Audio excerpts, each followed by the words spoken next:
You are listening to The Vocal Technologist. Spoken tech for your ears. Welcome. So if you're out there right now building something, scaling something, or maybe just thinking about jumping into that controlled chaos of a tech startup, this session is absolutely for you. It really is. We're calling this one Founder Fridays. And we're going to try and synthesize all the latest thinking on the founder journey. I mean, everything from who's actually succeeding right now to the, let's say, creative financial mechanics of valuations. And of course, the big one, how AI is fundamentally changing the entire game for software. It's just a fascinating and I imagine a profoundly challenging time to be building. It is. The requirements for success have never been more contradictory. You need this deep old school wisdom and network. Right. But at the same time, you have to be completely fluent in all this new AI architectural thinking. It's like you need to be bilingual in two different eras of business at once. Okay, let's unpack that right away, starting with the founder themselves. We all have this image in our heads, right? The 22-year-old college dropout. The hoodie, yeah. Exactly. Mm-hmm. But the data is telling a very, very different story. The most surprising trend we saw was that the average age of founders raising capital is going up. By 6 months. Every single year. It's an aging trend. And, that climb makes perfect sense when you connect the dots, especially in the areas that are driving all the growth right now. You mean like deep AI? Deep AI is the perfect example. Older founders are dominating that space because they often have the PhDs, the very specific research knowledge. The 10 years of industry experience. Exactly. You just can't get that in a couple of years. And it's the same for B2B. Those first big enterprise deals, they're all about trust. They're about long-established networks. So it's credibility over just sheer speed. The venture world is valuing it more and more. That's structural expertise. It must change how these founders even approach finding a problem to solve. They're not just looking for an obvious gap in the market. No, the advice is always solve a problem, but the best founders, they seem to be designing problems worth solving. It's a different frame entirely. Okay, what's the difference there? That sounds subtle. It's everything. Finding and defining that truly meaningful unsolved problem. That's like 90% of the battle. It's way more important than the solution you end up building. It's about what the analysis calls expansion and elevation. Expansion and elevation. Okay, that sounds a little bit like high-level corporate jargon. Can you give me a real-world example? Absolutely. So the obvious problem is my CRM is too slow. The average founder goes and builds a slightly faster CRM. Right, iterative improvement. But expansion and elevation means you reframe the whole thing. You ask, how does the rise of AI agents completely change how sales teams even interact with data in the first place? Maybe eliminating the need for manual record keeping altogether. Ah, I see. So you've elevated the problem from just speed to a total transformation of workflow. You've gone from iterating on the past to actually trying to create the future. And that's where you find founders with real agency. But creating a new market, designing a new future, that sounds terrifying. Which I guess brings us to leadership and the mindset required. Your relationship with fear has to totally change, doesn't it? Oh, it radically shifts. You go from managing your own fear of failure to managing the collective anxiety of your entire team. Your job becomes helping other people take risks. So a founder's job is part therapist, part risk enabler. In a way, yes. You have to learn to spot that fear in other people. You see it in indecision, in paralysis, and you have to proactively push them. Yeah. Sometimes it's just asking simple questions. What's the worst that can happen if we try this? Or what do you need to feel, say, 60% sure? It's about maintaining that critical momentum. It's amazing how much of it is just managing collective anxiety. That must be exhausting. Okay, let's pivot from the emotional toll to the financial one. Let's talk about the dark side of startup finance. We saw this term come up again and again. Liar's valuation. Yeah, this is so critical for anyone thinking of joining a startup. Companies will often inflate their key metrics, especially annual recurring revenue, or ARR. How do they do that? They'll include revenue that isn't actually recurring. So they might book a big one-time consulting fee or a pilot program. And just count it towards their ARR, which is supposed to be predictable subscription revenue. Exactly. So they look healthier and faster growing than they really are, which of course drives up their valuation. The implication for a potential employee is huge, isn't it? It's massive because that equity offer you're getting, your stock options, they're based on that inflated number. So if the real ARR is half of what they claim, your stock is probably worth half of what they're telling you. So for anyone listening who gets an offer tomorrow, What's the move? How do you protect yourself? You have to do your own due diligence. You have to ask them to break down the ARR, ask about one-time fees, ask about customer churn. You have to request financial transparency before you sign anything. You're doing diligence on your own salary, essentially. You are. And that makes this next part even trickier. I saw this stat that just seems unbelievable. The median public tech company spends 12% of its revenue on stock-based comp, or SBC. 12%. That just sounds like insane dilution for shareholders. It does. It's a headline number designed to scare you. But if you connect the dots, the math is actually way less scary than it sounds. SBC is measured against revenue, yes. Yeah. But actual shareholder dilution, the thing you should really care about, is measured against the company's total market cap. So wait, what's the quick calculation there? How do I figure out the real risk? You just take that SBC number, the 12%, and you divide it by the company's price-to-sales ratio. Yeah. So a company trading at, say, 4 times revenue, Right. spending 12% on SBC, that's only about 3% dilution of their market cap each year, which is totally manageable for a high-growth business. So the high SBC spend isn't the real problem. No. The real red flag isn't high SBC spend, it's low growth, combined with high STC.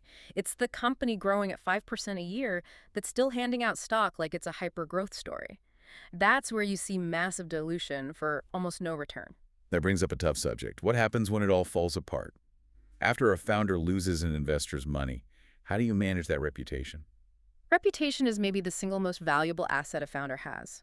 When a company fails, the first step is a really honest self-assessment of why it failed. And And then proactive, open follow-up with your past investors. That open communication, even when it's painful, it shows maturity, it shows you've learned something, and it ensures those investors can represent you accurately to the next person you pitch. You're managing your referral network before you even need it again. let's talk about growth. So you've raised the money, you've avoided the valuation traps. How do you scale the revenue engine? There was a fascinating bit on why so many chief revenue officers, CROs, flame out.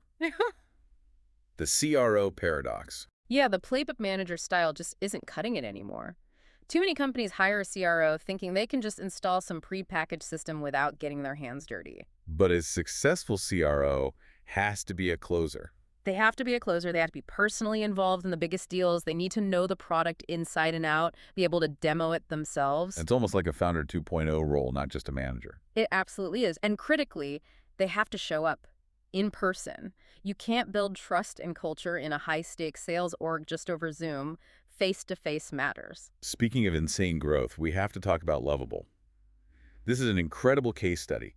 They went from 0 to 100 million in ARR in 8 months. With only 45 employees. That's $2.2 million in revenue per employee. The industry benchmark is what, 200K? It's just off the charts. Yeah. And their core tactic was basically multi-channel warfare. They were running 12 or more growth channels all at the same time. 12 at once. So walk us through that flywheel. How do those channels feed each other? Okay, so think of it like this. They launch on Product Hunt. That drives a ton of traffic and gets them a bunch of GitHub stars. Which is like a public signal of credibility. A huge signal. So those GitHub stars lead to invitations for the founder to go on major tech podcasts. The podcast exposure brings in more users, which means more stars, more word of mouth. And the whole thing just becomes a self-sustaining engine. A credibility engine that costs them nothing in paid ads. It's brilliant. But that kind of speed means you're signing huge contracts constantly. What's the one legal hire B2B startups need but always seem to delay? Contract counsel. And not just any lawyer, but someone who lives and breathes enterprise software agreements. When do you pull the trigger on that?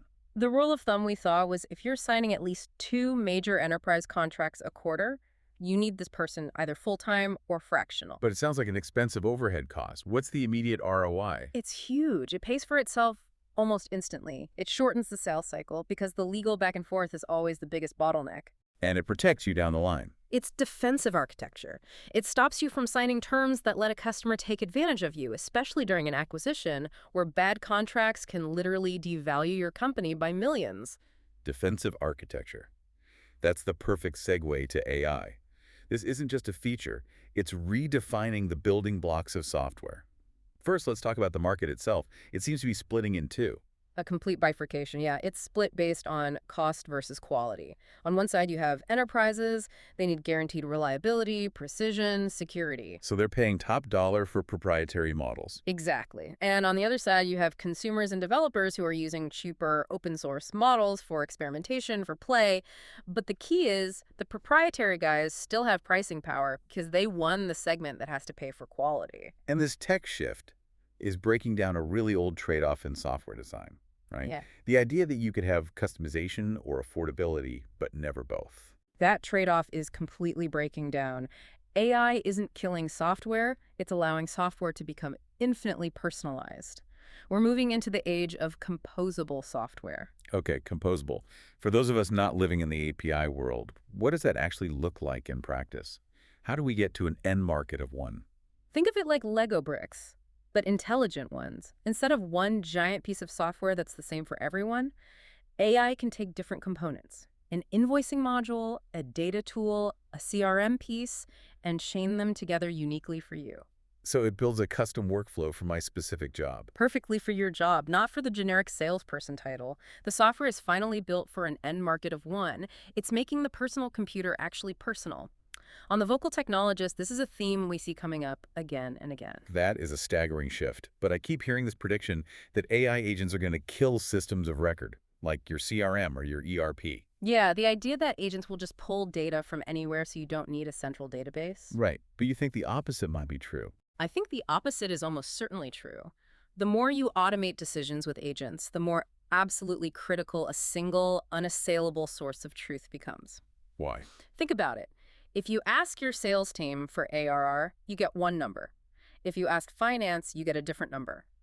Humans can sit down and talk it out, reconcile the difference. Oh, finance hasn't accounted for that Q4 deal yet. Precisely. Agents can't negotiate discrepancies. If you have autonomous agents working off conflicting data, the whole system just collapses into chaos. Automation actually increases the need for a stable, authoritative system of record. So more automation means the value of verifiable truth goes up. Way up. Okay, finally, let's talk about hardware. Why are we seeing all these big AI companies trying to build their own devices? It seems like a massive headache. It's a pure power play. It's about owning the user relationship and escaping the tax man. The App Store tax. The App Store tax. They see building their own devices as the only way to escape living at the mercy of Apple or Google. They want to control their own destiny, not have to ask permission to reach their own users. It's about breaking the chokehold of the platform gatekeepers. We've certainly covered a lot today, from the changing face of the founder to the financial games you need to watch out for, and these huge architectural shifts in software. I think the overarching takeaway for anyone listening and navigating this landscape is pretty clear. As creative work code, content, images, all of it becomes easy and cheap because of AI. The most valuable commodity is changing. It's no longer about speed of creation. It's about unique personal experiences, specific high-fidelity insights that AI can't just generate, your specialized expertise, your network, your unique point of view. That's the foundation you have to build on now. That's a powerful thought to end on. And it ties all the way back to those founders who are designing new problems. Right. Because that venture capital power law, the one that says a few investments drive all the returns, it's just a description of what happened after the fact. It's not a tool for picking winners. Uber and Airbnb were passed over by investors because you couldn't model a $10 billion outcome. The biggest returns always come from creating a market, not just capturing a piece of an existing one. That's right. So here's what you should mull over this week. When you're looking at a new idea, your own or someone else's, how do you learn to spot the unfundable ideas? The ones that might actually be creating a whole new market before it becomes obvious to everyone else. Thanks for joining us for this session. We'll talk to you next time. Spoken Tech for your ears.